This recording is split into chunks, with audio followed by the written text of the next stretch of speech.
Hello everyone, welcome back to another video. ಹೇಗಿದ್ದೀರಾ friends ಎಲ್ಲರೂ? ಇವತ್ತು ನಾನೊಂದು ಸಿಂಪಲ್ ಆಗಿರುವಂಥ ಬ್ರೆಡ್ ರೋಸ್ಟ್ ರೆಸಿಪಿಯನ್ನು ಮಾಡಿ ತೋರಿಸ್ತಾ ಇದ್ದೀನಿ. ಇದನ್ನು ಕ್ವಿಕ್ಕಾಗಿ ಮಾಡ್ಕೊಬೋದು.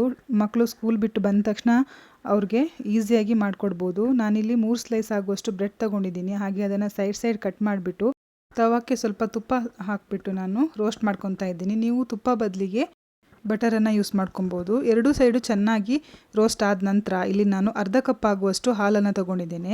ಹಾಲನ್ನು ತೊಗೊಂಡು ನಿಧಾನಕ್ಕೆ ಹಾಕಿ ಅದು ಫುಲ್ ಅಬ್ಸರ್ವ್ ಮಾಡ್ಕೊಂಬಿಡಬೇಕು. ನೋಡಿ ಈ ಥರ. ಇವಾಗ ತಿರುವು ಹಾಕಿಬಿಟ್ಟು ನೆಕ್ಸ್ಟ್ ಇನ್ನೊಂದು ಭಾಗಕ್ಕೆ ಮಿಕ್ಕಿರುವಂಥ ಹಾಲನ್ನು ಹಾಕಿ ಇದು ಅಷ್ಟೇ ನೀಟಾಗಿ ಹಾಲು ಪೂರ್ತಿಯಾಗಿ ಎಳ್ಕೊಂಬಿಡಬೇಕು ಬ್ರೆಡ್ಡು. ಇವಾಗ ಒಂದು ನಿಮಿಷ ಆಗುವಷ್ಟು ರೋಸ್ಟ್ ಮಾಡಿ ಆಮೇಲೆ ಇದಕ್ಕೆ ಸ್ವೀಟ್ ಬೇಕಾದರೆ ನೀವು ಹನಿಯನ್ನು ಹಾಕಿಬಿಟ್ಟು ಮಕ್ಕಳಿಗೆ ಕೊಡ್ಬೋದು. ಹನಿ ಹಾಕಿದರೆ ಇದು ಕೇಕ್ ಥರ ಟೇಸ್ಟ್ ಬರುತ್ತೆ. ಮಕ್ಕಳಂತೂ ತುಂಬಾ ಇಷ್ಟಪಡ್ತಾರೆ. ಸಿಗೋಣ ಮುಂದಿನ ವಿಡಿಯೋದಲ್ಲಿ. ಅಲ್ಲಿ ತನಕ ಟೇಕ್ ಕೇರ್, ಬಾಯ್.